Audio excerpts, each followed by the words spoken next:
नमस्कार दोस्तों, स्वागत है आपके अपनी YouTube चैनल में। तो इस वीडियो में हम बात करने वाले दोस्तों भारतीय अर्थव्यवस्था के बारे में। लगभग हम 30 प्रश्न जो है सॉल्व करने वाले हैं। काफ़ी इंपॉर्टेंट सा प्रश्न है और सिलेक्टिव सा प्रश्न है। ठीक है, चलिए शुरू करते हैं बिना लेट किए। आप लोगों का जो है बहुत ज़्यादा कमेंट आता है कि सारे टॉपिक को लेकर के भी चलिए सर, तो हम जो है सारा टॉपिक को कवर करने का पूरा प्रयास कर रहे हैं। ठीक है, पहला प्रश्न देखिए दोस्तों, आज जो है कुछ इस प्रकार है। निम्न में से किस राज्य की प्रति व्यक्ति आय सबसे अधिक है? गुजरात, महाराष्ट्र, गोवा या पंजाब? ठीक है, पहले भी कुछ प्रश्न जो है किया हुआ है, कुछ प्रश्न रिवीजन हो रही है। ठीक है, कुछ नया भी ऐड किया गया है। क्लियर है? चलिए आप लोग बताइए जल्दी से कि क्या हो जाएगा इसका जो है निम्न में से प्रति व्यक्ति आय। ठीक है, क्या हो जाएगा दोस्तों? ऑप्शन पहला तो गुजरात। ठीक है, ऑप्शन पहला जो है किस राज्य की प्रति व्यक्ति आय सबसे अधिक है, तो गुजरात की है। क्लियर है, याद रखिएगा आप लोग। आगे बढ़ते हैं अगले प्रश्न की ओर। देखिए, भारत में राष्ट्रीय आय की गणना में किस विधि का प्रयोग किया जाता है? ठीक है, क्या किस विधि? आय विधि, उत्पत्ति गणना या फिर ए और बी दोनों?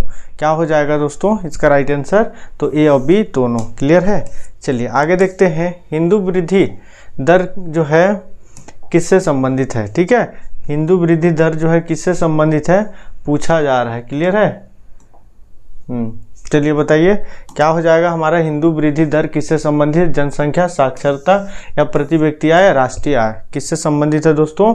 तो राष्ट्रीय आय से। ठीक है, ऑप्शन डी हमारा करेक्ट हो जाएगा। क्लियर है, आगे बढ़ते हैं अगले प्रश्न की ओर। देखिए, भारत में राष्ट्रीय आय जो है समंकों का जो है आकलन किसके द्वारा किया जाता है? ठीक है, किसके द्वारा किया जाता है? योजना आयोग, वित्त मंत्रालय या फिर केंद्रीय सांख्यिकी संगठन या भारतीय रिजर्व बैंक या इनमें से कोई नहीं? किसके द्वारा किया जाता है उस चीज़ को पूछा जा रहा है, तो केंद्रीय सांख्यिकी संगठन। ठीक है, ऑप्शन बी हमारा करेक्ट हो जाएगा। क्लियर है, देखिए निम्नलिखित में से आर्थिक विकास की बेहतर माप कौन सी है? ठीक है, प्रयोज्य, सकल घरेलू, प्रति व्यक्ति आय या फिर बताइए क्या हो जाएगा दोस्तों? क्या हो जाएगा? तो प्रति व्यक्ति आय। ऑप्शन सी हमारा करेक्ट हो जाएगा। क्लियर है, चलिए आगे देखते हैं अगले प्रश्न की ओर। देश के लिए राष्ट्रीय आय का पहला अनुमान किसने तैयार किया था? दादा भाई नौरोजी, राष्ट्रीय आय समिति या फिर राष्ट्रीय नमूना सर्वेक्षण या फिर इनमें से कोई नहीं? क्या हो जाएगा हमारा 6 नंबर का? क्या हो जाएगा दोस्तों? दादा भाई नौरोजी। ठीक है, ऑप्शन पहला इज करेक्ट आंसर। ठीक है, आगे देखते हैं अगले प्रश्न की ओर कि प्रति व्यक्ति आय निकालने के लिए राष्ट्रीय आय को भाग दिया जाता है देश के क्षेत्रफल, देश की कुल जनसंख्या या फिर पूंजी परिणाम, इनमें से कोई नहीं? बताइए क्या हो जाएगा दोस्तों? तो हमारा ऑप्शन बी देश की कुल जनसंख्या। ठीक है, चलिए निम्नलिखित में से कौन सा क्षेत्र भारत के सकल घरेलू उत्पाद को सर्वाधिक योगदान देता है? ठीक है, बताइए क्या हो जाएगा?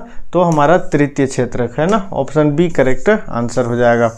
अगला देखते हैं, मुद्रा स्वयं मुद्रा का निर्माण करती है, यह परिभाषा किसने प्रस्तुत किया था? मार्शल, हैंसन, क्राउथर या फिर क्रोमर?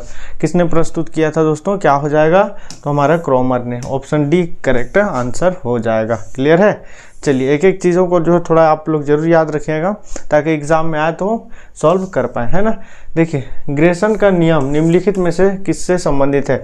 मुद्रा प्रचलन आपूर्ति या फिर घाटे की अर्थव्यवस्था या मुद्रा प्रचलन? क्या हो जाएगा दोस्तों? तो हमारा मुद्रा के प्रचलन। ऑप्शन डी हमारा करेक्ट आंसर हो जाएगा। क्लियर है, चलिए आगे देखते हैं अगले प्रश्न की ओर। किन देशों की जो है मुद्रा प्राय जो है हार्ड करेंसी होती है? हार्ड करेंसी समझ रहे हैं? बताइए, विकसित देश, विकासशील या फिर अर्ध विकसित या सभी? क्या हो जाएगा दोस्तों हमारा? तो विकसित देश। ठीक है, ऑप्शन पहला हमारा करेक्ट हो जाएगा। आगे देखते हैं, ऐसी विदेशी मुद्रा जिसमें शीघ्र पलायन कर जाने की प्रवृत्ति हो वह कहलाती है सुलभ या स्वर्ण मुद्रा, गर्म मुद्रा या फिर बताइए दुर्लभ मुद्रा? क्या हो जाएगा दोस्तों हमारा 12th नंबर का? तो गर्म मुद्रा। ठीक है, ऑप्शन सी हमारा करेक्ट हो जाएगा। आगे देखते हैं, निम्नलिखित में से कौन सा मुद्रा कार्य नहीं है? ठीक है, मूल्य का मापन, मूल्य का संचय या मूल्य का हस्तांतरण या मूल्य का स्थिरता? बताइए क्या हो जाएगा? तो हमारा मूल्य का स्थिरता। क्लियर है, ओके। चलिए आगे देखते हैं अगले प्रश्न की ओर। सरकार द्वारा पुरानी मुद्रा को जो समाप्त कर नई मुद्रा चलाना कहलाती है? विमुद्रीकरण, अवमूल्य या फिर मुद्रा संकुचन, यह सभी? क्या कहलाती है दोस्तों? क्या कहलाएगी? ऑप्शन पहला विमुद्रीकरण। ठीक है, ऑप्शन पहला इज राइट आंसर। क्लियर है, देखिए बाजार के नियम के प्रस्तुत करता थे, बताइए जेबी से या फिर माल्थस रिकॉर्ड या फिर इनमें से कोई नहीं। क्या हो जाएगा दोस्तों, तो हमारा जेबी से, ठीक है, ऑप्शन पहला हमारा करेक्ट हो जाएगा। क्लियर है।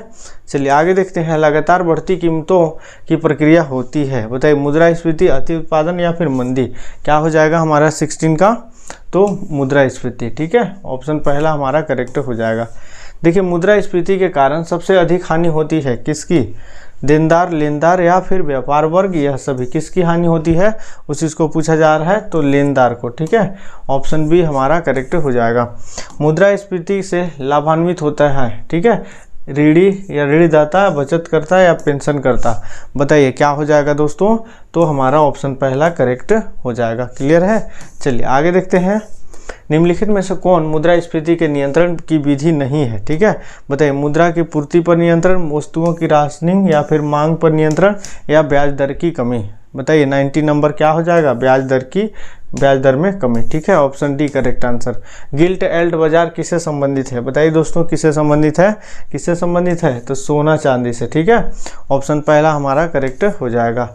भारत में किसे बैंकों का बैंक कहा जाता है, मोस्ट इंपॉर्टेंट प्रश्न, आपको पता ही है, ठीक है, पहले भी बताया है। 21 नंबर का आंसर आप लोग क्या करोगे, कमेंट करोगे, बैंकों का बैंक किसे कहा जाता है, ठीक है। देखते हैं कितने लोगों को याद है या फिर भूल गए। भारत में करेंसी नोट जारी करता है, कौन करता है दोस्तों, कौन करता है, तो हमारा भारतीय रिजर्व बैंक, ठीक है।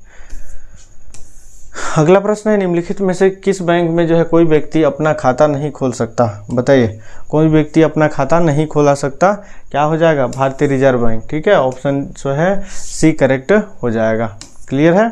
भारतीय रिजर्व बैंक का लेखा वर्ष होता है, बताइए कौन सा वर्ष हो जाएगा इसमें, तो ये अप्रैल और मार्च, ठीक है, ऑप्शन बी हमारा करेक्ट। मोस्ट इंपॉर्टेंट डाटा है, याद रखिएगा, ठीक है।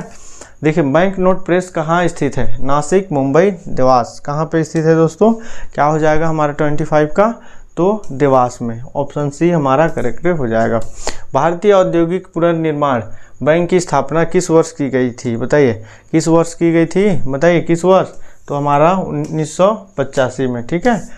आगे देखते हैं। फेडरल रिजर्व बैंक किस देश का केंद्रीय बैंक है, बताइए किस देश का केंद्रीय बैंक है दोस्तों, क्या हो जाएगा, तो हमारा ऑप्शन पहला संयुक्त राष्ट्र अमेरिका। क्लियर है। देखिए भारतीय यूनिट टेस्ट की जो स्थापना किस वर्ष हुई थी, बताइए किस वर्ष हुई थी, तो क्या हो जाएगा, बताइए 1969, 1971, 1973, 1964, ठीक है, ऑप्शन जो है हमारा पहला करेक्ट हो जाएगा। आगे देखते हैं। भारत का सबसे बड़ा म्यूचुअल फंड संस्था है, ठीक है, बताइए म्यूचुअल फंड सब संस्था है, क्या हो जाएगा दोस्तों, तो यूटीआई, ठीक है, ऑप्शन जो है बी करेक्ट हो जाएगा। क्लियर है। आगे देखते हैं आखिरी प्रश्न। भारत में स्टॉक एक्सचेंज का नियमन करने वाला बॉडी है, ठीक है, बताइए क्या हो जाएगा दोस्तों, हमारा सेबी, ठीक है। 30 प्रश्न इस प्रकार हमने देखा, एक प्रश्न है सिर्फ जो आपको बताने के लिए बोला गया है, ठीक है, तो ईमानदारी पूर्वक आप लोग जरूर कमेंट करिएगा।